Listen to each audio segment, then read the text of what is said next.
Jocelyn. Today I'm going to talk about the time and story when I used to be a Jehovah's Witness. So if you're interested in listening to my story, then please keep on watching. First of all, I want to say that I wasn't raised as a Jehovah's Witness. I wasn't born into the religion, and no one in my family is a Jehovah's Witness. I was the only person in my family that became a Jehovah's Witness. So when I was a senior in high school, I was going to this church with one of my friends. It was a Spanish church. I didn't like it as much, and because of the language barrier, sometimes I don't understand what people are saying. I know Spanish, but I don't know a lot, and to be honest, I think I'm losing my Spanish.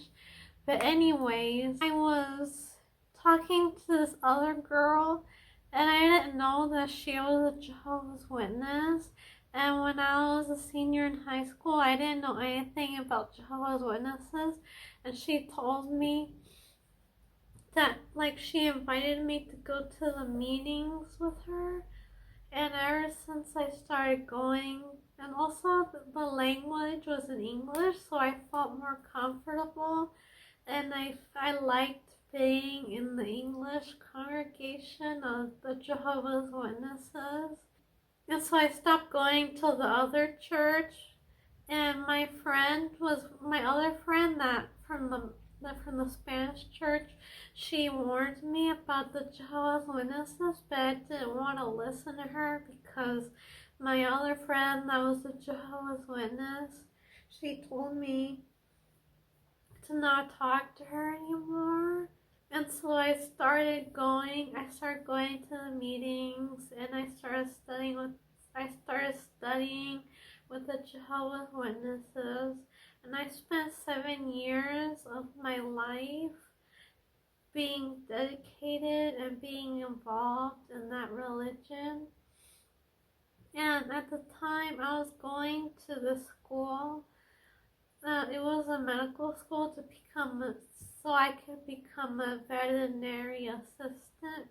And there was this girl in my class that she said, like, Jocelyn, you should try the dating apps. And I was like, I don't know if I want to, but I don't know. I just didn't feel comfortable. But I ended up using them because I was curious to see who was on there. I got baptized in March 2019, my dad and sister came to watch me get baptized, and my dad even donated money to the worldwide work. And I met with this guy. His name was Isaac. I went on a date with him, and we saw each other for a month. He wanted to have sex with me, but I told him that I didn't want to have sex with him because I didn't want to have sex before marriage. And I ended up having sex with him because he was pressuring me to have sex with him. And I felt after we finished having sex, I felt incredibly guilty. I felt like Jehovah was watching me, and I felt like Jehovah was disappointed in me.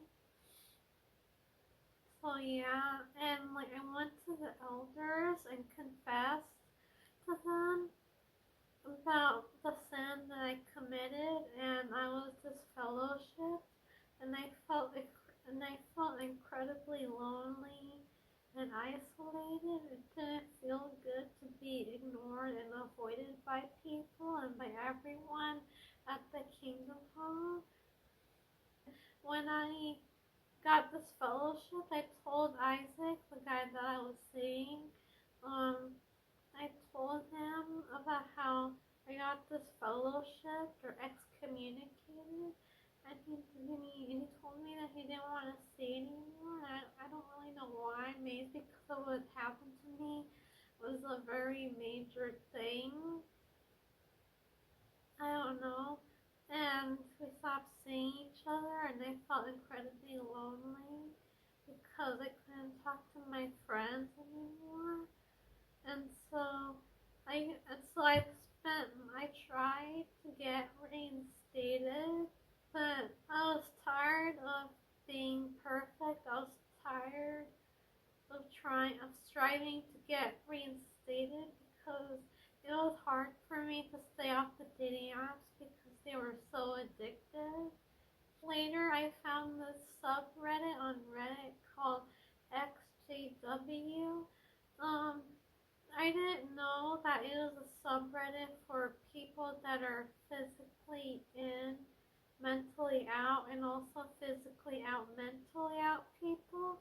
And I was probably the only person or one of the few people that were physically out, mentally in. So I made a Reddit post explaining and talking about my frustrations of trying to be perfect and how I wanted to get reinstated as a Jehovah's Witness. And the people in the comments encouraged me to do research outside of jw.org and to find out the truth behind the truth and about Watchtower's lies. And like basically I learned that the Jehovah's Witness religion is a cult. And I didn't know that because I just didn't know. And I couldn't believe what I read and watched online. I woke up from the religion in May 2021. It was hard to be a worldly person again. I didn't know what I liked. I listened to only K-pop exclusively, and I was like, oh, so now I can get to listen to whatever I want without feeling bad about if Jehovah would approve or Jesus would approve of my music taste. I started listening to Queen Herbie and Chris Brown. Ever since I woke up from the religion, I have been celebrating my birthday and the holidays, and I almost I spent 7 years or nearly a decade not celebrating the holidays or my birthday. I'm registered to vote. I donate blood regularly, and I'm doing well after leaving Watchtower and waking up from the Jehovah's Witness religion. I'm happier, I'm free, and I get to do what I want now. So if you guys liked the video, please like and subscribe, and thanks for watching my YouTube video. Bye!